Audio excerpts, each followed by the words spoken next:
Hello students, my name is Saiful Ali और आज हम लोग शुरू करने वाले हैं क्लास 12 मैथ्स का इंटीग्रल चैप्टर का बेसिक इंट्रोडक्शन। ठीक है ना? तो शुरू करते हैं। देखो, इंटीग्रल को शुरू करने से पहले हम लोगों को देखना पड़ेगा, हम लोगों को जानना पड़ेगा क्या है डेरिवेटिव्स। क्यों डेरिवेटिव जानना पड़ेगा? क्योंकि डेरिवेटिव्स का जो एंटी डेरिवेटिव्स होता है वही होता है हम लोगों का क्या इंटीग्रल। ठीक है ना? इसी को हम लोग क्या बोलते हैं? इंटीग्रल भी बोलते हैं और एंटी डेरिवेटिव्स भी बोलते हैं। ठीक है ना? राइट। अभी डेरिवेटिव्स में क्या होता है? Suppose x to the power n is a function. ठीक है ना? अगर इसको डेरिवेटिव्स करेंगे तो क्या करेंगे हम लोग? पहले dx लिखेंगे। क्यों लिखेंगे? क्योंकि यहाँ पर x है और हम लोग डेरिवेटिव्स क्यों किसके रेस्पेक्ट में करेंगे? x के रेस्पेक्ट में करेंगे। सो इसलिए हम लोगों ने dx लिखा और dx का मतलब है differentiating with respect to x। तो इसका रिजल्ट क्या निकलेगा यहाँ पर? इसका तो ऊपर में n था, वो n क्या होगा? x के सामने मल्टीप्लाई होगा और x तो x ही रहेगा और ऊपर का जो n है पावर है, ऊपर का जो भी पावर होगा उसी पावर के साथ -1 f हो जाएगा, मतलब -1 हो जाएगा, 1 माइनस हो जाएगा। ठीक है? ठीक है ना? हो गया ये हो गया हम लोगों का डेरिवेटिव का आइडेंटिटी। ठीक है? अभी देखो, सपोज हम लोगों को एक एग्जांपल लेते हैं हम। ठीक है ना? x³ + x²। ठीक है ना? इसका डेरिवेटिव करने से क्या निकलेगा? ठीक है ना? तो क्या निकलेगा इसका derivative? d/dx of this function. ठीक है ना? इसका मतलब क्या है? dx का मतलब क्या है? डिफरेंशिएटिंग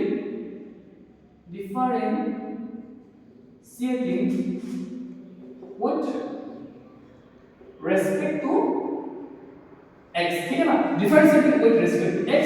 तो ये क्या हो जाएगा? d/dx। तो d/dx किसके साथ भी मल्टीप्लाई होगा? इसके साथ भी मल्टीप्लाई होगा। तो क्या होगा? d/dx of x³ d/dx of x²। ठीक है ना? कैसे हुआ? d/dx of x³ and d/dx of x²। ठीक है? राइट। तो अभी इसका ब्रेड कैसे होगा? इसको ब्रेड कैसे करना है? वैसा करना है इसके जैसा। कैसा? देखो, जो पावर है वो पावर x के आगे में कोएफिशिएंट की तरह आ जाएगा या फिर मल्टीप्लाई हो जाएगा। राइट। तो क्या होगा? ऊपर में क्या था? 3। सो 3 से क्या हो जाएगा? 1 माइनस। ठीक है? प्लस था, प्लस दे दो यहाँ पर। सिमिलरली वैसा ही इसके साथ होगा। क्या है? x के ऊपर में क्या है? पावर 2 है। सो 2 क्या होगा? s के साथ मल्टीप्लाई हो जाएगा या फिर x के आगे कोएफिशिएंट की तरह बैठेगा। ठीक है ना? और ऊपर में क्या होगा? 2 - 1। ठीक है? राइट। तो अभी इसका क्या होगा? 3x 3 - 1 क्या हो गया? इस पर प्लस 2 ठीक है ना? 2 था, 2 ले गया यहाँ पर, 2 था, 2 दे दिया। x के ऊपर में क्या हो गया? 2 - 1 ओके। सो 1 को लिखो या ना लिखो एक ही बात है। 1 को लिख भी सकते हो, नहीं भी लिख सकते हो। सो हम लोग नहीं लिखेंगे। So this is the answer of this derivative. ठीक है? ये देखना है हम लोगों को इंटीग्रल क्या है। डेरिवेटिव तो सीख लिया, ऑलमोस्ट तो सीख ही लिया ना। जो बेसिक चीज है इसका, जो बेसिक कांसेप्ट है, जो बेसिक इंट्रोडक्शन है, वो तो हम लोगों ने डेरिवेटिव का सीख लिया। अभी सीखना है इंटीग्रल। इंटीग्रल में क्या होता है? इंटीग्रल को हम लोग क्या बोलते हैं? Anti derivatives. Right. So anti derivatives का सिंबल क्या होता है? This is a symbol of anti derivatives या इंटीग्रल। सो हम लोग अभी इंटीग्रल में पढ़ेंगे। ठीक है ना? सपोज इंटीग्रल में क्या होता है? सपोज यहाँ पर क्या था? x to the power n function लिया था हम लोग। सो यहाँ पर भी x to the power n function लेंगे हम लोग। ठीक है ना? ठीक है? इसको भी क्या करना है? x से यहाँ पर, सो x के रेस्पेक्ट में क्या करना है हम लोगों को? इंटीग्रल करना है। ठीक है ना? तो इंटीग्रल करना है तो कर देंगे हम लोग को। क्या करना है इसको? पहले यहाँ पर क्या हुआ था? ऊपर का जो पार्ट होगा यहाँ पर क्या होगा? मल्टीप्लाई होगा। लेकिन इसमें क्या होगा? x तो x ही रहेगा, सिमिलरिटी रहेगा। ठीक है ना? लेकिन इसका पार्ट मल्टीप्लाई होगा ना, लेकिन इसका पावर क्या होगा? मल्टीप्लाई नहीं होगा। क्या होगा? इसका पावर में क्या होगा? देखो, इसका तो पावर है और मल्टीप्लाई हुआ था और क्या था? आगे मल्टीप्लाई हुआ था और ऊपर में क्या हुआ था? -1 हुआ था, मतलब x कम गया था इसका ना। ठीक है? और अभी इसमें क्या होगा? इंटीग्रल में n के साथ +1 हो जाएगा। ठीक है ना? और नीचे में क्या होगा? इसमें क्या था? आगे मल्टीप्लाई होगा, लेकिन इसमें क्या होगा? नीचे डिवाइड हो जाएगा। तो क्या डिवाइड होगा? जो n + 1 टर्म है, not this, okay, not n + 1 term, मतलब n + 1 जो टर्म है तो पावर है वो नीचे में डिवाइड हो जाएगा। ठीक है? और उसके साथ साथ में क्या आएगा? एक कांस्टेंट टर्म आएगा। And this is a formula of finding integral. ठीक है? राइट। सो एक एग्जांपल लेते हैं हम लोग। सपोज इसी एग्जांपल को लेते हैं, ठीक है ना। क्या है इसमें x³ प्लस x² और इसको क्या करना है हम लोगों को इंटीग्रेट करना है किसके रिस्पेक्ट में x के रिस्पेक्ट में।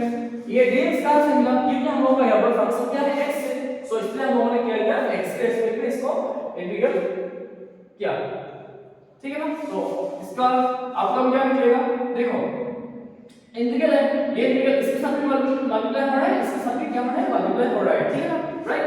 तो अभी क्या होगा x³ dx इंडिविजुअली ये क्या होगा मल्टीप्लाई कर रहे हैं, ठीक है ना। डायरेक्टली कर सकते हैं लेकिन हम लोग ये इंट्रोडक्शन है ना, सो इसलिए हम लोग स्टेप बाय स्टेप कर रहे हैं, ठीक है ना, राइट। ठीक है, अभी प्लस था प्लस देखो वापस ये इंटीग्रल इसके साथ भी मल्टीप्लाई होगा, इसके साथ भी मल्टीप्लाई कर दो, x² था x² ले लो, ये dx तो इसके साथ भी मल्टीप्लाई हो गया था और इसके साथ भी क्या हो जाएगा मल्टीप्लाई होके यहां पर आ जाएगा, राइट। अभी क्या करना है वो x³ को क्या करना है इंटीग्रेट करना है, राइट। इसके रेस्पेक्ट में dx के रेस्पेक्ट में dx मींस x के रेस्पेक्ट में क्या करना है हम लोगों को इंटीग्रल को dx के रेस्पेक्ट में हम लोगों को क्या करना है इंटीग्रेट करना है। सो लिखो integrating with respect to x, क्या किया हम लोगों ने x के रेस्पेक्ट में हम लोगों ने इस फंक्शन को क्या किया इंटीग्रेट किया इसको और इसको, ठीक है ना। So according to this formula हम लोगों को क्या पता है जो पावर है और जो x कोएफिशिएंट सॉरी जो वेरिएबल है उस वेरिएबल के पावर क्या है क्यूब है। सो वेरिएबल क्या है हम लोगों का x है, सो x को x की तरह लिखो सिमिलर सेम लिखो और ऊपर में जो पावर है उस पावर के साथ क्या करो 1 प्लस कर दो, ठीक है ना, हो गया सब। और अभी क्या करना है हम लोगों को जो पावर है ऊपर में उसी पावर को नीचे में लिख दो जैसा है वैसा, इसमें क्यूब था तो उसी क्यूब को यहां पर नहीं लिखना है। सो ऊपर में 1 प्लस होगा ना उसी 1 प्लस को यहां पर लिखना है, 1 प्लस मींस जो ऊपर में पहले से पावर था उसी के साथ यहां पर क्या था cube, so 3 plus 1 so this is 3 plus 1, clear हो गया ना। अभी प्लस था प्लस दे दो यहां पर, ठीक है। तो यहां पर क्या था x², ठीक है ना, x² के लिए क्या करेंगे सिमिलरिटी प्रोसेस करेंगे हम लोग। क्या था पहले x था x को लिख लो यहां पर, ऊपर में क्या था पावर में 2 था सो 2 को लिख लो, तो के साथ क्या होगा हम होगा 1 प्लस होता है 1 प्लस कर दिया ना। अब इसी 2 प्लस 1 को नीचे भी लिख दो और फॉर्मूला में लास्ट में क्या है एक तो कांस्टेंट ऐड हो जाता है, सो कांस्टेंट को ऐड कर दो और कांस्टेंट का कोई वैल्यू नहीं होता इंटीग्रल, ठीक है ना, ठीक है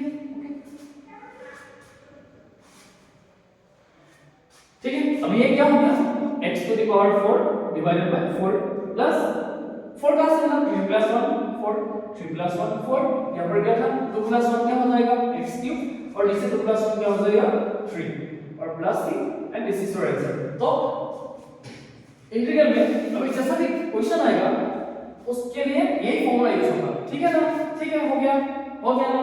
तो यही करना था हम लोगों का, सो यही हम लोगों का डेरिवेटिव्स का बेसिक इंट्रोडक्शन और इंटीग्रल का बेसिक इंट्रोडक्शन, ठीक है ना। Okay, thank you so much.